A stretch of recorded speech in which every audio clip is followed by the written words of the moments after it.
안녕하세요. 수익의 달인 수달스탁입니다. 2021년 4월 13일 오전장 미리 보기 시간입니다. 자, 편한 밤 되셨습니까? 오늘도 즐거운 새 아침이 밝았네요. 서울에는 어제 하루 종일 오후부터 해서 하루 종일 이제 비가 내리더니 아침이 돼서는 조금 그쳤고 공기는 꽤나 깨끗해진 느낌이네요. 그래서 기분 좋게 일단은 오늘 아침을 맞이를 하고 있는데, 자, 증시는 비가 왔나 이 친구들도 조금 파란색이 많이 보이죠. 뭔가 근데 뭔가 증시가 굉장히 안 좋다 이런 분위기는 아니고요. 요즘에 워낙 이제 미국장부터 해서 이제 강세장을 만들어 온 게 있기 때문에 어느 정도 이제 숨고르기를 하면서 이제 가고 있다, 이제 이렇게 좀 받아들이면 될 것 같아요. 어제 특히나 좀 특이점이 나왔던 거는 오히려 한국장이었습니다. 아시아장이 분위기가 굉장히 안 좋았어요. 아시아장이 보시는 것처럼 니케이는 마이너스 0.7%가 빠지고 상해는 심지어 이제 1%가 넘게 빠지는 이런 하락폭을 보였어요. 그래서 이런 좀 강력한 아시아 장세 주요 국가들의 이제 하락세가 발생하는 와중에 한국장만 유독 코스피도 양봉을 유지를 결국 했고 코스닥은 1% 이상 오르는 기염을 토했습니다. 정말 반갑고 고마운 일인데, 일단 수급 부분에서는 코스피에서는 수급이 굉장히 안 좋았습니다. 외국인 기관은 계속 매도세를 보이고 있었고요. 코스닥 같은 경우에는 그래도 좀 오장으로 들어가면서 외국인 기관 수급이 들어오면서 오히려 이제 순매수로 쌍매수가 붙는 이제 이런 흐름이 됐죠. 그래서 이제 수급이 코스닥은 어느 정도 뒷받침이 됐다고 볼 수는 있지만 순매수 규모가 너무 작았어요. 네, 그렇다 보니까 조금 다른 국가들에 비해서 강하게 오른 감이 없잖아 있는데, 이게 오늘 같이 살펴볼 뉴스랑도 조금 엮인 부분이 있어서 이거를 무작정 이제 많이 올랐으니까 지수가 안 좋으니까 오늘 지수가 떨어질까에 대한 염려까지는 지금 당장은 할 필요는 없을 것 같습니다. 지금 당 상황에서는 조금 뚜껑을 열어봐야 알 수 있다로 생각해야 될 것 같고요. 자, 그래서 일단은 시장 상황은 이렇게 정리가 될 것 같습니다. 큰 흐름에서 지금 상향하고 있는 분위기는 여전히 유지가 되고 있고요. 중간중간 흔들리는 구간이 나오고 있다, 이렇게 보시면 좋을 것 같습니다. 네, 이렇게 정리가 되고요. 중요한 뉴스들 한 4개 정도만 챙겨보고 마무리를 하도록 할게요. 자, 일단은 첫 번째 뉴스, 지금 한국장에 영향을 가장 크게 미칠 수 있는 이슈입니다. 지금 바이든 정부가 들어오고 나서 바이든 대통령이 계속해서 반도체 시장에서 미국의 점유율을 높이고자 하는 노력들이 보이고 있습니다. 네, 그래서 한번 이제 삼성을 따로 불러서 면담을 하기도 했었고 이런 부분도 있었다 보니까 아무래도 반도체 시장에서 이제 중국이 반도체 기술을 빼와서 저가로 선점을 해서 경쟁력을 키워온 이런 거를 좌시하지 않겠다, 이제 그 점유율을 다시 가져올 계획이다라는 걸 이제 보여주는 거겠죠. 그래서 미국 같은 경우에는 이제 뭐 웨이퍼라던가 아니면 반도체에 들어가는 이제 부품 칩 같은 경우에는 뭔가 하나의 부품으로 생각할 게 아니고 하나의 인프라로 생각해야 된다라는 부분을 굉장히 강하게 역설을 하면서 주요 이제 파운드리사들이나 그리고 이제 미국 내의 주요 IT 기업들의 수장들을 이제 화상회의로 소집을 해서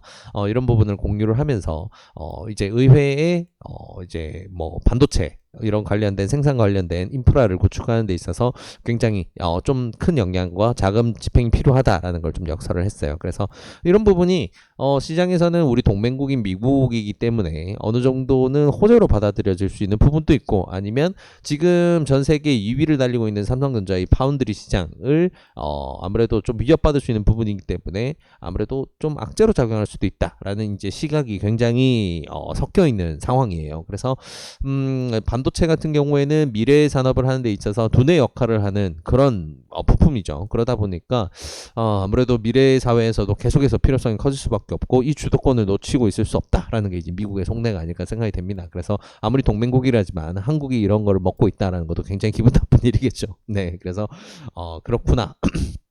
그래서 반도체 시장 쪽으로 미국이 먹거리를 더 크게 늘리고 자기 쪽으로 시장 파일을 가져오기 위해서 노력을 하고 있구나, 이런 부분 좀 중요하게 볼 부분입니다.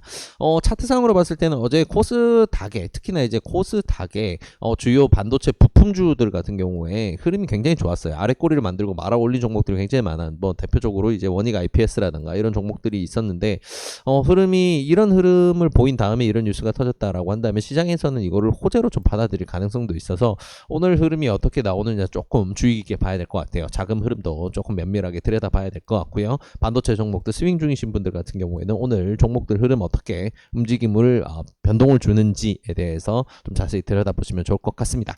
자, 그리고 또 주요한 뉴스, 이제 일본이 동일본 대지진이 일어난 지가 어느새 10년이 지났습니다. 2011년 3월에 있었던 동일본 대지진으로 인해서 뭐 여러 가지 피해가 있었지만 그 중에서도 가장 큰 문제는 후쿠시마 지역에 있던 이제 원전 사고였죠. 네, 그래서 그게 사실 아직 수습이 안 됐습니다. 지금 원전 폐기물을 처리하는 기술은 전 세계 어디에도 없어요.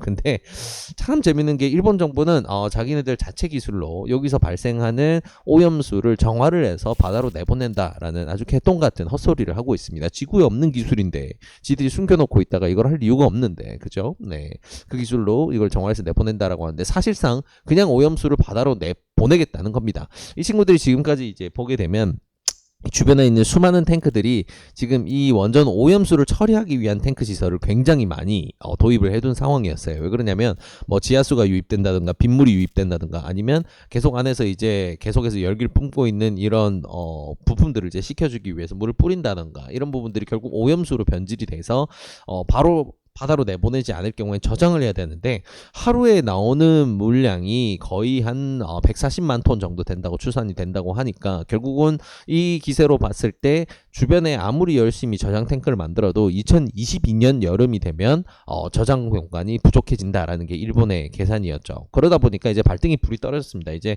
1년밖에 안 남았는데 이거는 보통 일이 아니죠. 네, 그래서 이제 지지난달 계속해서 언급해왔던 것처럼 일본 정부에서 는 오염수 방류에 관련된 부분을 4월 13일 오늘 발표할 가능성이 굉장히 높다라고 언급을 해둔 상태고요. 한국을 비롯해서 이제 주변 국가들은 이런 부분에 대해서 큰 우려를 표하고 있지만 아마 말은 안 듣겠죠. 이 친구들도 대안이 없으니까. 네, 그래서 한바탕 조금 시끄러워질 수 있겠다 생각하시면 좋을 것 같습니다. 그래서 관련주들 뭐 모나미를 비롯해서 이제 반일본 관련주들도 어제 움직이기도 했고요. 뭐 신라 SG라던가 이런 수산물 관련주들 강하게 움직이기도 했고, 네, 그래서 오늘 관련주들 섹터들은 테마로서 조금 재밌는 움직임 시작하지 않을까 생각해 보기 좋은 포인트입니다. 네, 이런 부분 참고하시면 좋을 것 같고요. 자, 노바백스 백신에 관련된 뉴스가 나왔습니다.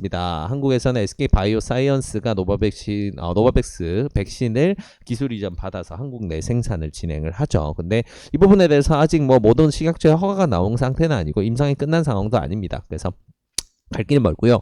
일단 일정상으로는 미국 FDA에서 긴급 사용 승인을 5월쯤에 받을 가능성이 높다라고 시장에서는 이제 점치고 있는데 그런 부분에서 결과가 나온다라고 한다면 한국에서는 빠르면 6월쯤에 이제 완제품이 출시가 되게 되니까 여기에 맞춰서 바로 백신을 백신 투여 일선에다 투입을 할 수 있는 이제 이런 상황이 되겠죠. 네, 그래서 뭐 아스트라제네카 백신도 잡고 있고 그리고 노바백스 백신도 쥐고 있는 SK 바이오사이언스 같은 경우에는 화끈한 파동이 나올 수밖에 없을 것 같습니다. 그래서 이 뉴스가 어제 장후 시간에 단일가 거래 시간쯤에 이게 발표가 됐는데 그래서 시간의 시장에서 시세가 굉장히 좀 강하게 튀었어요. 네, 그래서 오늘 어떤 흐름들 보여줄까? 우리가 사랑하는 SK케미칼도 같이 좀 좋은 움직임 보여줄 것인가 기대하면서 지켜볼 만한 부분이다라고 정리하시면 좋을 것 같습니다.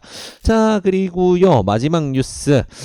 백신 관련해서는 전 세계 국가가 다들 힘들어합니다. 특히나 지금 인도 같은 경우에는 방역 체계나 위생 체계가 굉장히 약하고 인구가 많기 때문에 굉장히 위험 국가로 분류가 되는데 자, 대확산이 다시금 진행이 되면서 지금 발등에 불이 떨어져서 앞서 지난달에는 이제 아스트라제네카 백신 인도에서 생산하는 물량은 야, 우리도 급하다. 우리나라 먼저 쓰고 남는 거 수출하자. 이제 이런 식으로 해서 수출 금지를 때렸죠. 그래서 자국 내 공급을 먼저 하는 원칙으로 해서 그 정도로 이제 급한 상황인데 이런 급한 상황이 이어지다 보니까 인도는 이번에는 러시아 백신인 이제 스푸트니크 V를 허용하는 방안으로 발표를 했습니다. 그래서 급하긴 급한가 보다. 지금 이제 안정성에서 좀 큰 문제가 여러 가지로 이제 이야기가 됐었던 스푸트니크 같은 경우에도 이런 식으로 준다라는 거, 허가를 내준다라는 거는 아무래도 많이 급하구나 생각하면 좋을 것 같아요. 그래서 어제 오후장 같은 경우에는 러시아 백신 테마가 좀 강하게 띄었습니다. 네, 그래서 관련주들 뭐 대표적인 이수앱지스라든가 중요한 종목들이 있죠. 네, 그런 종목들이 대거 움직임이 나왔었는데 인도 시장에서 이런 선택을 했다라는 거 다른 아시아 국가에 영향을 미칠 수 있다. 이런 좀 선제적인 방향성이 나온 것 같아요. 네, 그래서 이런 부분이 있었구나라는 거 정리하면 좋을 것 같습니다. 자, 그래서 지수 상황과 오늘 주요 뉴스들까지 이렇게 정리를 해봤는데요. 이 내용들 바탕으로 해서 오늘도 좋은 결과 있으시길 진심으로 바라겠습니다. 이 영상이 도움이 되셨다면 구독과 좋아요를 통해서 저희 수달스탁을 응원해 주시기 바랍니다. 감사합니다.